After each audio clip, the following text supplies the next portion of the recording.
merci beaucoup salaamaaleykum internet Bambouck Info ñu ngi leen di nuyu bu baax di amaan mbégte di ñëw si seen émission bi di l'invité de Bi Info comme ni ñu koy defee di ci dalal ay gan ñu waxtaan ci lu jëm ci wàllum politique ak yeneen activité mais comme ni ñu koy waxee rek jamono ji politique boo xew ndax ni ki dimanche lañ war a tabb ki nga xam ne moo war a jiite Sénégal si juróomi at yi nga xam ne ci lañ jëm ba tax na dañuy def focus rek si parti yi wala ba coalition yi nga xam ne ñoo war a jongante lool tey nag ñu am mbégte dalal Ass Camara nga xam ne mu ngi bokk ci coalition Kama 2024 nga xam ne Boubacar Camara moo ko jiite bokk ci 19 candidats yi nga xam ne ñooy taataan baatu askan bi laataa ñuy tàmbali wala di xuus ci waxtaan bi rek dañ koy dox kàddu gi mu nuyoog internetu Bambouck Info nuyoog ñi nga xam ne ñooy askanu Koungheul su boobaa ñu mën a dugg si waxtaan bi Ass ñu ngi lay nuyu. asalaamaaleykum Baye donc maa ngi leen nuyu bu baax.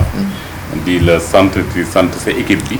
aussi di leen ñaanal aussi Bambouck Info yàlla jëmale ko si kanam. loolu si ndam yëpp comme objectif yàlla mottali ko ak jàmm. donc maa ngi nuyu aussi seen auditeurs yi. seen téléspectateurs yi donc ak waa Koungheul yi. donc di sant yàlla bu baax. ginnaaw bu ma nekkee Dakar.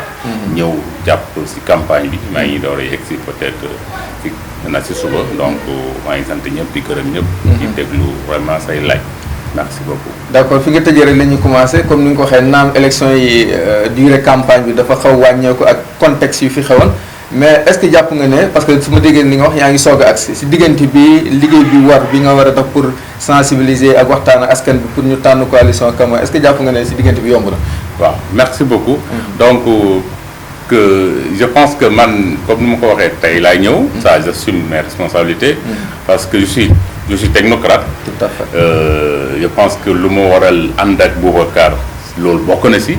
donc je suis resté dans le staff de Boubacar. Okay. Je pense que 15 jours yëpp pratiquement amul benn jour boo xam ne jour.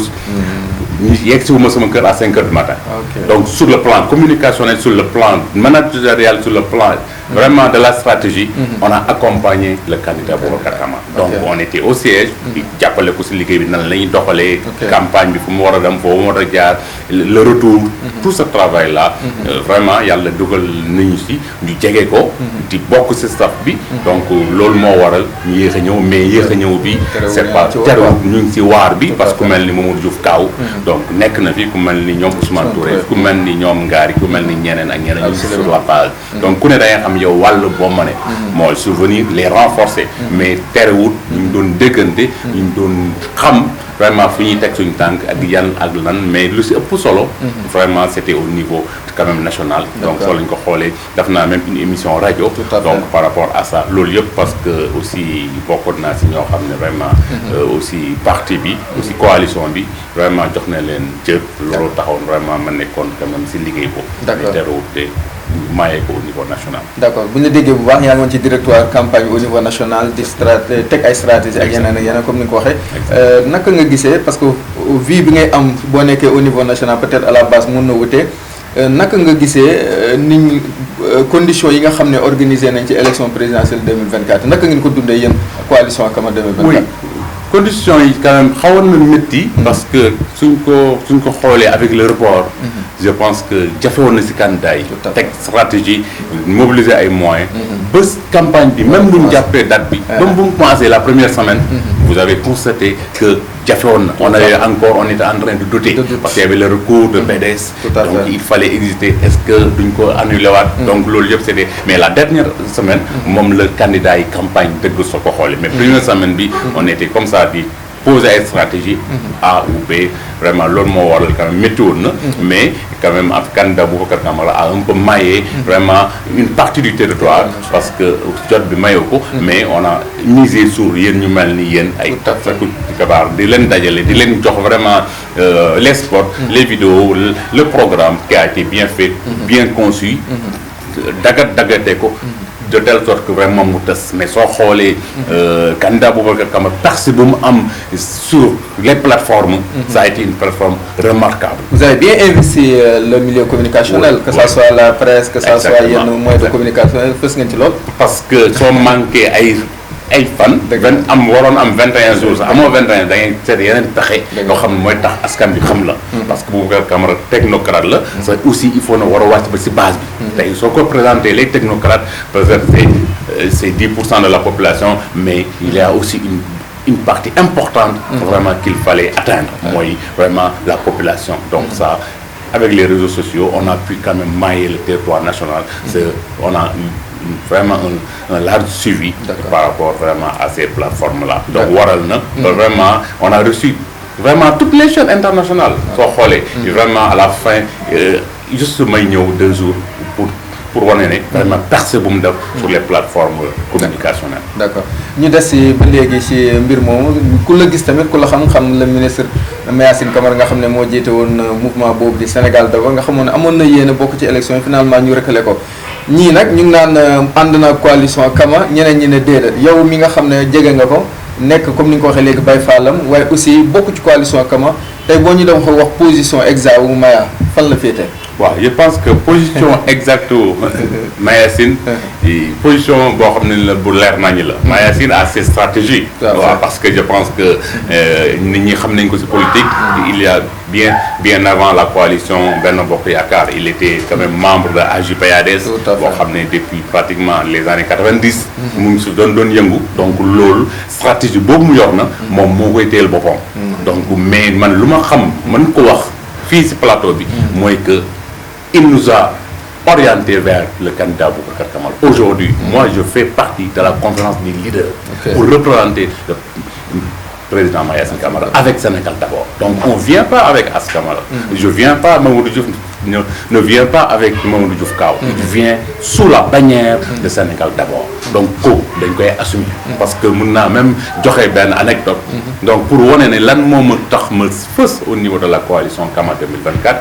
Avec Boubacar Camara. ñu am yaakaar ne dina gagner élection yi ba falu le soir du 24 mars 2024. Donc, Inch'Allah Rabbi. Donc, ñu ngi si liggéey au niveau national. Mais pour dire que à l'extérieur du Sénégal, le président Mayacine m'a appelé téléphone pour me donner le consigne de moom de tànn na président Boubacar Camara. Et pourquoi moom communiqué wu ci personnellement. Oui, c'est sa stratégie. C'est sa stratégie personnelle. Mais pour dire que sama akolaay taala lay wax parce que ñun ay soose leen donc pour dire que donc loolu maintenant ndigal boobu moo ñu ko jox ñu dem nekkal ko fa taxawaay boo xam ne ma nekk sama yeneen naataago boo xam ne jëmmal ko sa jëmmal boobu aussi tamit sur le plan intellectuel wane nañ ko ak sur le plan vraiment sot xarañ Mamadou Diouf mi avant muy ñëw fii je pense que maag moom ñoo fa nekkoon mu def liggéey boo xam ne liggéey bu mucc ayib ba tey jii man bu ma fa ñëwee di ko compléter ça nous a vraiment facilité la tâche pour dire que donc Mamadou Diouf fu mu nekk xam na ne Mayacine moo ko fa As Camara fu mu nekk xam na ne Mayacine moo ko fa yóbbu peut-être na mën na am yeneen stratégie mais l'essentiel que on soutient le candidat Boubacar Camara donc ñun ñu ngi si aussi demain vraiment on verra ce que ça va donner moom si boppam dina joxe peut-être maintenant sa vraie communication mais aussi ne pas dire rien c'est aussi une communication mais je peux témoigner ici que Mayacine Camara ne soutient pas Benno Bokk Yaakaar ça aussi mun naa ko lañ ko baaxee Mayacine Camara ne soutient pas Benno Bokk Yaakaar parce que su ko doon soutenir je pense que ne démb ak bërki démb donc jëloon na décision ba def mouvement Sénégal d'abord donc du reculer day day foncé boobu na moom moo te waral vraiment mu dem soutenir yi Boubacar li nga wax noonu bon am na si ñeneen ñu ko dégg muy la fekk orientation bi am na ñoo xam ne ñu ne ñoom coalition Diomaye bi ñu nekk ay membre staffu Mayacine lañ bien sûr parce que xam nañ leen ñu ànd ak ñoom tamit daal dina yëkkati kàddu xam le ne Maya moo leen orienté ci coalition Diomaye Faye pour ne pas les citer ndax yow jàpp nga ne loolu mun a indi benn mésentente wala benn mal ci staff bi nga xam ne ñoo ànd ak moom pour ëllëg parce que tey am na ñu féetee fii ñi féete koo ci wax rek danaa la fi ma nekk ni Maya moomu fa teg mais aussi même soo waxee am nañu féete fii mais am nañu féetewul fenn am na ñoo xam ne aussi ils attendent jusqu'à présent le consigne de président Mayacine Camara donc pour dire que c'est sa stratégie donc mënuma wax aussi vraiment à sa place mais c'est sa stratégie que soit en fait les gens qui publient sur ça ou ça mais il y a pas encore une communication officielle boo xam ne nga wax na ko pour ñooñu di publier leneen mais je peux dire que ne man lu ma jot lay wax parce que une communication boo xam ne wax na ma ko donc ma koy dëggal ma koy jëfee fii ci côté président Boubacar Camara donc loolu mun naa ko seede si mun naa ko seede lu waat Koungheul rassuré leen si di lancer appel que képp ku déggagu dara si Mayacine. je pense bien que soo ñëwee topp si ginnaaw Mamadou Diouf Kaaw ak si ginnaaw Askamara. yaakaar naa dem jàppale coalition. maintenant comment 2024. doo ko rëccu c'est aussi Mayacine Camara dina di sant. d'accord selon vous lan moo tax le président Maya comme ni nga ko waxee daal di tànn ci 19 candidats yi nga xam ne ñu ngi dem ci élection yi mu daal di siy tànn ki nga xam ne mooy Boubacar Camara selon vous lan la Boubacar Camara am wala proposé de telle sorte que mu mën a convaincre Maya parce que ku xam Maya aussi xam ne borom xam-xam la xam na politique tey boo waxee ne ànd naag Boubacar Camara c'est sûr que kooku am na lu mu teg ci table ji loo xam ne lu ko convaincre la ndax mun nga ñu see ñëw. oui je pense que lu ñu siy ñëwee mooy que Boubacar Camara neex na défendre parce que vraiment foo ko mënta présenter dañ lay wax ne kii vraiment nekk na nit koo xam ne nit ko intègre la parce que nit ko xam administration la nit ko xam état la nit ko yàgg jëflante ak état soo xoolee fu jaar-jaaru Boubacar Camara vraiment nu méngale ko ak jaar-jaaru Mayacine xam ne ñaar ñi war nañ mën a ànd parce que Boubacar Camara nekk na directeur général des douanes douane ko xam c'est le cœur du ministère des finances Mayacine Camara lu mu liggéey lépp si biir ministère des finances Boubacar Camara nekk na nit koo xam ne nit ko intègre la sur le plan vraiment politicienne doo ko dégg Mayacine Camara aussi nekk na nit koo xam ne sur le plan politicienne tontuwante doo ko si dégg donc ñaar ñu soo leen boole avec le parcours de Boubacar Camara qui a soutenu le président Ousmane Sonko en 2019 qui a vraiment été derrière lui piloté ko accompagné ko moment boo xam ne c'était beaucoup plus difficile c'était la première élection présidentielle du président Ousmane Sonko Boubacar Camara moo newoon si ginnaaw donc tey peut-être on peut dire que Ousmane Sonko neex na àndal mais je pense que Boubacar daa fekk am na liggéey boo xam ne def nañ ko donc moom laa doon wax peut-être maintenant à travers soit mon émission peut-être le président Boubacar avec le flair que président Ousmane Sonko n'allait pas se prendre indi le programme jëngu jagal tabax jëngu boobu na donc moom mooy permettre ñu dugg si le programme ambitieux de Boubacar Camara tey amul koo koy présenter même le plus petit je dirais pas le plus petit mais nit ku gën a nekk si suuf au niveau de l'administration ne wax ko lan mooy programme Boubacar Camara mën la ko wax de A à Z c'est un programme ambitieux boo xam ne dafa d'abord indi la gouvernance d'abord il faut rationaliser d'abord maintenant les institutions soo xoolee 15 ministres 9 secrétaires d'État soo xoolee maintenant les institutions budgétivores tout ça dafa rationaliser en 25 membres wala 15 membres donc pour dire que donc sur le plan de la gouvernance je pense que loolu est-ce que du promesse nga baal ma est-ce que du promesse électorale rek parce que li mu wax bon comme ni nga ko waxee noonu ci yenn institutions yi daan def ay 120 wala kii yi mu ne 25 bii mu ne 15 wàññi ministères yi parce que ñu bëri bu ñuy def politique wala bu ñuy laaj réew mi loolu la ñuy wax dinañ wàññi mais bu ñëwee gis nañ ne nguur gi sax day gouvernement bi day gën a am taille day gën a yaatu ndax jàpp nga ne loolu promesse électorale wala yow ak parcours am ak jaar-jaaram gëm nga ne loolu mën na ko doxal oui parce que ku xam Boubacar Camara xam ne vraiment c'est un homme vraiment c'est un homme de parole c'est un homme intègre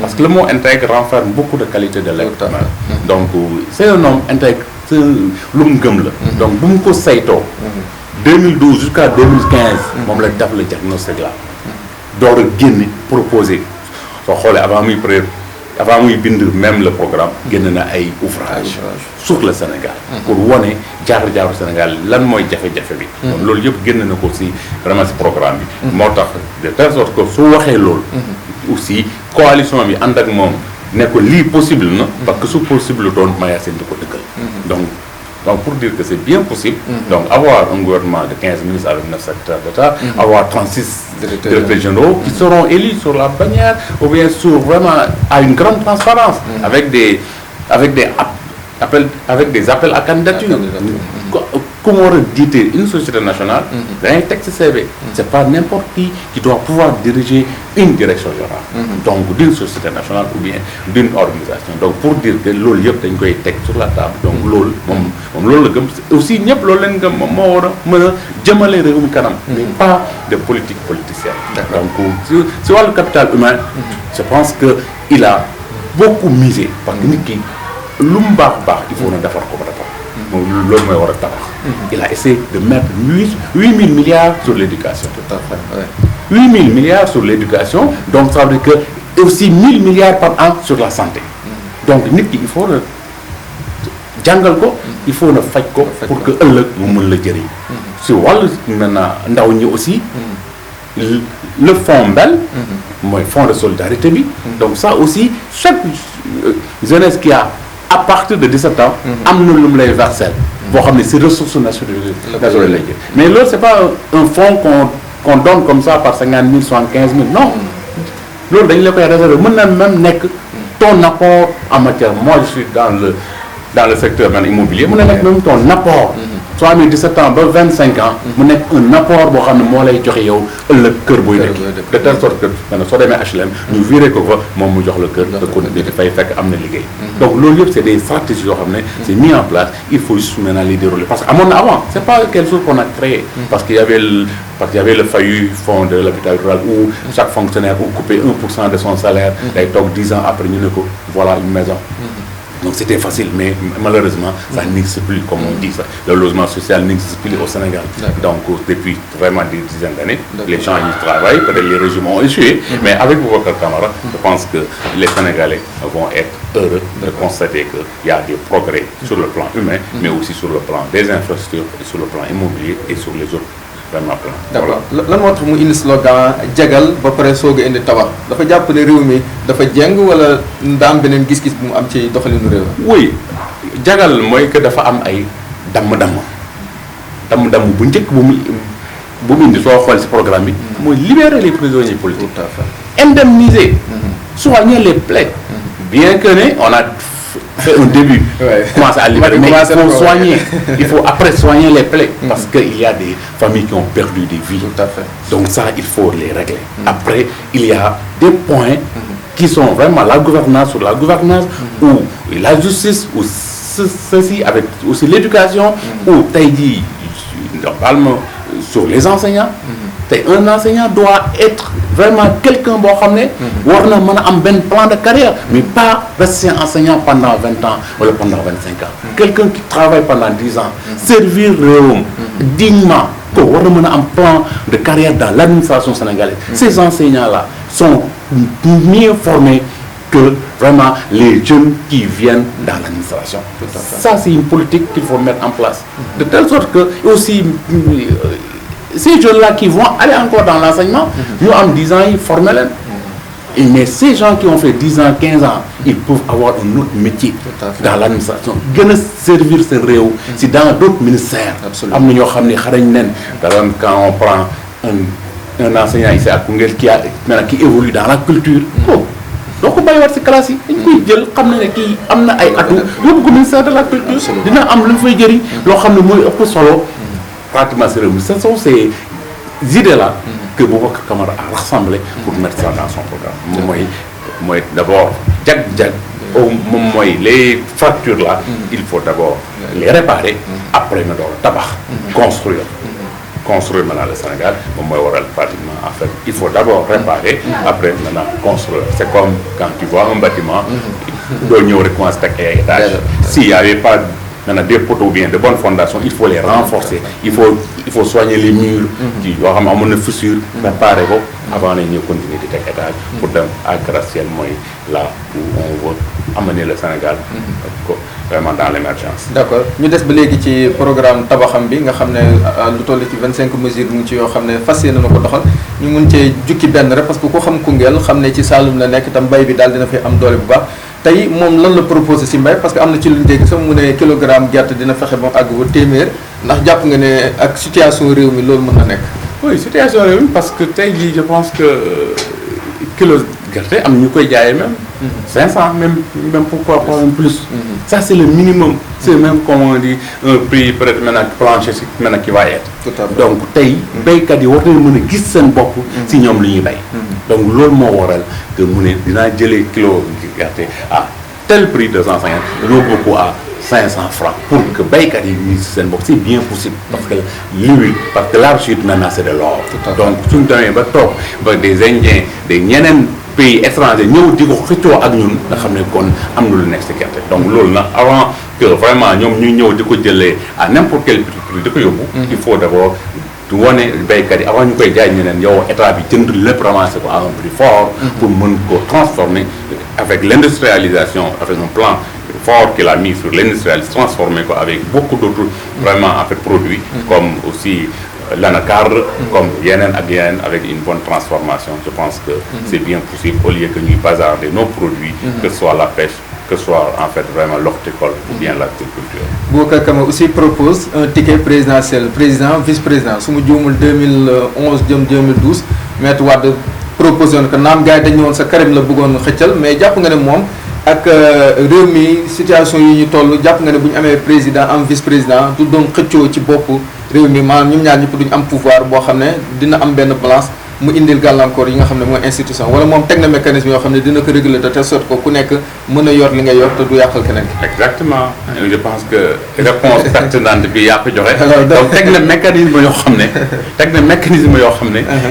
Tey vice-président bi day reste vice-président. Je pense que on a vécu un premier ministre. Tout à fait. On a vécu un président de la République. Donc c'est pas parce que lui il va avoir un pouvoir boo xam ne dina am benn ñagas au niveau parce que président moom leen fal à suffrage universel. Absolument. Donc ça kenn mënu ko dindi. Donc mais soo xoolee vice-président bi même c'est paritaire. pour dooleel encore jigéen. Donc loolu moo gën a tax. vraiment mu ne il va instaurer quand même le poste de vice-présidence ou bien qui sera vraiment mis en place et aussi kenn du si am. Parce que président pouvoir am dafa bëri. lépp mënu ko saytu lépp mënu ko doxal. day wàññi si pouvoir am dénk keneen. loolu na vraiment c'est vraiment une humilité sans commune mesure. Donc loolu rek lay wone par rapport à ce ticket vice-président. D'accord ku xam réew mi Sénégal tamit gis ne seen i doom yu bëri ñu ngi bitim réew di liggéey di daan seen doole di ko yónnee muy diaspora bi tey lan la proposé ci diaspora bi bu ñu ko falee le 24 mars. Oui mooy la banque d'abord de la diaspora. Il va déjà présent injecter 300 milliards. ku ne xam ne diaspora lu muy dugal ci xaalis c'est des milliers et des milliers de milliards. par an ne serait-ce que dans n'importe quel domaine. ça peut constituer quelque chose pour investir. Une banque ça peut faire fructifier l'argent de telle sorte que xaalis boobu ñuy dugal mu am benn facilité. Banque soo ko instauré c'est une banque qui sera vraiment avec uniquement maintenant local mais ça sera une banque qui peut vraiment soo tollee feneen mën na fa verser de l'argent de telle sorte que maintenant sa jabar mën na dem jël récupérer wala mu am compte day faciliter les transferts où il y a des difficultés pour vraiment envoyer xaalis soo nekkee bitim réew yooyu yëpp ay jafe-jafe yoo xam ne diaspora bi da koy am mais loolu nag pour saafara ko il faut mettre une banque vraiment de la diaspora de telle sorte que tey sa jabar soo amee compte yow na am compte il faut verser de telle sorte que les transferts d'argent ne font plus problème vraiment au niveau comme yow tey soo bëggee envoyer sa xaalis sa jabar dama jël ko au niveau national ça sera encore plus facile avec cette banque de telle sorte que les gens qui sont nos compatriotes qui sont vraiment à l'étranger. D'accord ñu ngi si commandoo émission bi mais am na question boo xam ne bu am solo la muy ndaw ñi parce que gis nañ ne jamono ji mbëkk ma ba léegi ba mu tàmbalee sa yàgg na parce que ñu ngi ciy wax ay milliers de personnes yoo xam ne ñàkk nañ seen bakkan te ay doomu sénégalais nekk ci tey ci wàllum xëy ndaw ñi ak entrepreneuriat lan la proposé sénégalais. Oui, moi, comme nous l'avons dit, je pense que la question a double volet. Le premier volet, c'est l'immigration qu'il faut résoudre. L'immigration, il faut quand même être un pays digne, un pays responsable. Il faut aller négocier des coopérations, il faut aller négocier des visas, de telle sorte que, comme nous l'avons dit, l'Occident, il a besoin des Africains. Absolument, absolument. C'est eux qui ont besoin des Africains. Donc, nous devons bouger pour dam. Ils ont besoin de 100 personnes ou bien de 1000 personnes par an. Nous sélectionnons. Pourtant, il y a Africains qui et ça avec tous les pays, que ce soit maintenant européens ou bien américains ou bien maintenant en Chine, ailleurs. Donc, ils ont besoin quand même des Sénégalais. Donc, ils ont besoin des Africains. Donc, ça, il faut le régler d'une manière vraiment ferme, de telle sorte avoir une fermeté avec les États et aussi avoir une bonne surveillance aussi de la mer, conscientiser les jeunes, mais aussi les donner du travail. Et il faut les donner du travail.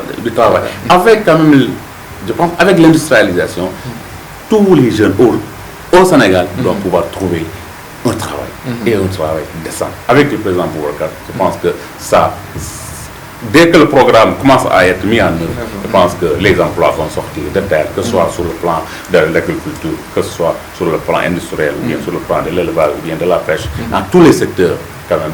vont être poussés de telle sorte que kenn du jaral même day bàyyi sa réew aussi sur le plan foncier aussi il va le sécuriser aussi ça fait partie du point de vue de la gouvernance donc loolu yëpp je pense que jël nañ si ay mesures boo xoolee le programme de Boubacar constitue 740 mesures phares qu'il faut mettre en œuvre maintenant regroupées sous vraiment 25 mesures prioritaires avec sous encore qui sera vraiment chapeauté avec 6 grands actes qui sont vraiment importants donc pour dire que la jeunesse ne sera pas et les femmes sont pris en compte dans tous les secteurs. D'accord. ñu ngi si cëppaandaw émission bi dañ lay jox kàddu gi rek nga lancer message parce que tey mooy dernier bu mu ñu jotee mooy dernier jour campagne nga lancer message militants yi ak ñi nga xam ne jàpp nañ ne war nañoo def seen choix ci Boubacar Camara aussi nga defaale ci mot de la fin. merci beaucoup Baye donc maa ngi leen di sant di aussi di gërëm aussi ñu ngi doon déglu. su amee ay jafe-jafe si wax ji xëy na si man la donc di aussi rafetlu émission bi. di wane ne vraiment bu ma ñëwee ba tey liggéey bu ma gis Mamadou Diouf Kao di ko def sur le terrain avec une jeunesse forte présente sur le terrain je pense que liggéey bu mucc ayib la wane na ne kii ndaw Mayacine la donc Mayacine ñëpp xam nañ ko sur le terrain la donc def yëfu politicienne donc c'est quelqu'un qui a été bien formé bien structuré mu ngi koy wan xale yi donc tey ku dem vraiment en fait vraiment këram gis vraiment mbooloo bu fa nekk que de jeunesse avec ñu nekk fait aussi les grands ngaar yi donc xam na ne c'est vraiment ça a été le bon choix qu'il fallait prendre vraiment Boubacar Camara man indi ko à la tête de ce pays et aussi au niveau national aussi le travail sera fait comme Koungheul est en train de faire vraiment de jouer sa partition maa ngi sant ñëpp di gërëm ñëpp en tout cas di rafetlu émission bi di jégalu encore si kaddu yi donc soo amee ay rëcc yi maa ngi sant waa Koungheul yëpp di leen nuyu vraiment di leen fëttali ne vraiment c'est pas encore trop tard de choisir le président Boubacar Camara donc c'est les lendemains vraiment meilleurs qu'on a vu en lui. D'accord merci beaucoup As donc amoon nañ mbégte bu baax tamit dalal la parce que xam nañ ne bu baax doomu Koungheul nga waaye tamit borom xam-xam nga te vraiment yaa ngi def liggéey bu am solo fële nga nekk ci Dakar mais aussi fii ci Koungheul donc dégg nañ waxtaan bi nga xam ne seex nañ ko yow di la ci sant di leen gërëm di leen encourager aussi di leen souhaiter bon sens ci élection yi nga xam ne ci lañ jëm mbokk yi lii lañ leen indiloon tey fii ci émission Bambouck Info ñu ngi leen di jox dig daje ba beneen yoon gannaaw ba nga xamee ne ñu ngi sant di gërëm ñu nekkoon ci technique bi Ibrahima Khalil Gueye ci réalisation bi Lamine Diouf Omar Dramé ak ki nga xam ne mooy ñaa di sant di gërëm askanu Koungheul yëpp rawatina internetu Bambouck Info di leen jox dig daje ba beneen yoon jërë ngeen jëf